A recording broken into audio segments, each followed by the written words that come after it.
we're on Sophie. Scene 1, take 1.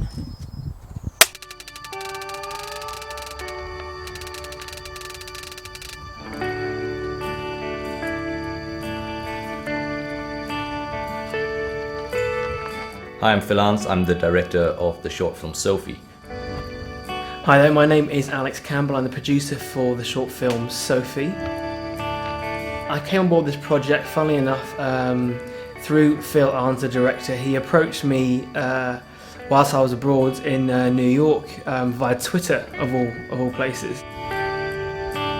The first time Alex and I met was actually the first day we worked together, as in we didn't meet before to discuss anything, but it was more that we wrote and we were on the phone to each other. And I was wondering who on earth this 17-year-old kid is who's, asking me to produce a short film. And I had the idea to shoot Sophie quite a while ago. It was about 2 to 3 months ago. And I had this idea to show a glimpse into the life of a British soldier behind enemy lines.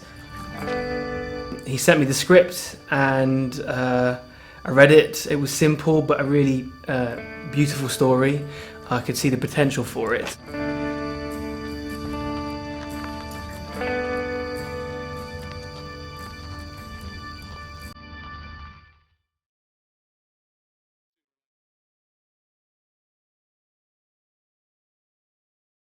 It was a busy morning because we had a lot to shoot in that day. We were starting with the pyros and they took a while to set up.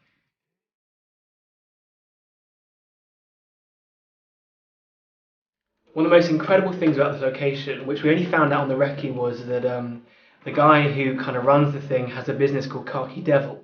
And he provides military uniforms, props for Warhorse, the musical. And we suddenly realised that we'd land on a goldmine here.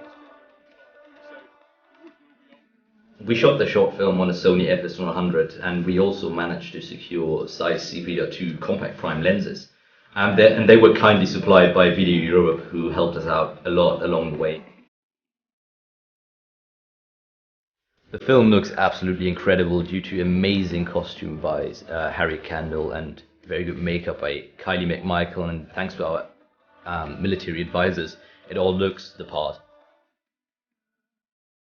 So I had this vision in my head to shoot day one and the trench location stuff, all very gritty and handheld. It was an intense shoot, and I think for Phil it was that we bitten off quite a lot. It was a large film to shoot, given how relatively simple the script was.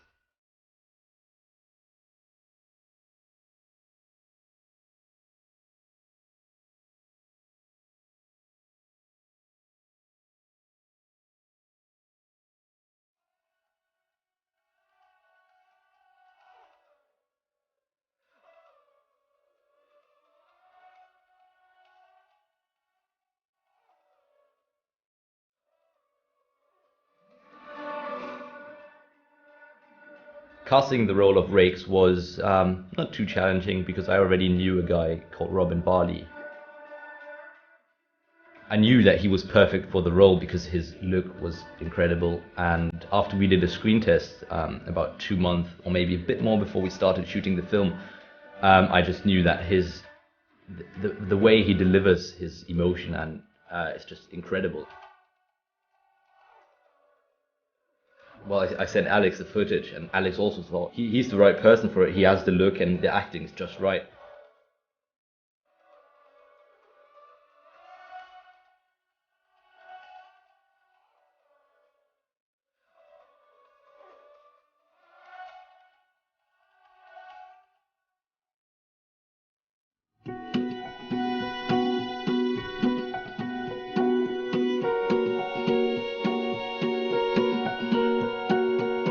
So day 2 on the Sunday, very different kind of style of shoot, out of the trenches now in Hamlands in Richmond.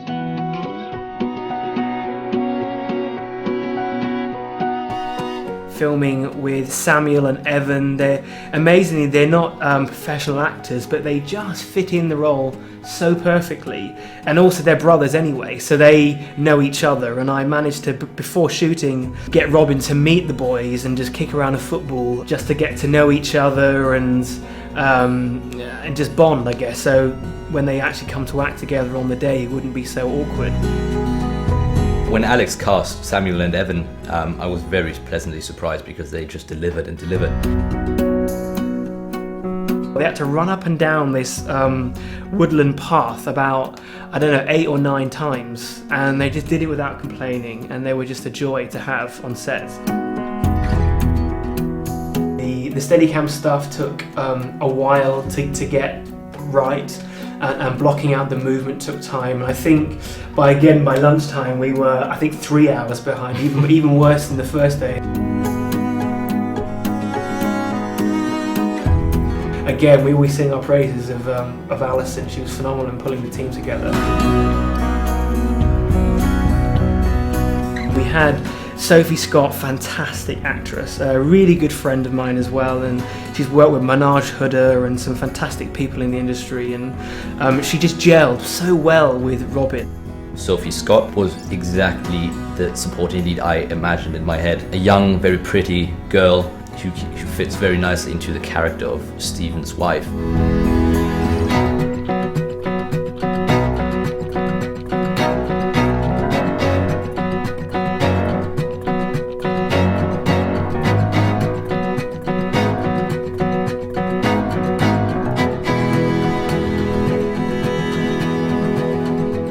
Now we finished and we're now in the editing stages. Our hopes are that we can get it into Sundance and also into some other European and American film festivals. So we have pretty much 7 weeks to get it all tied up.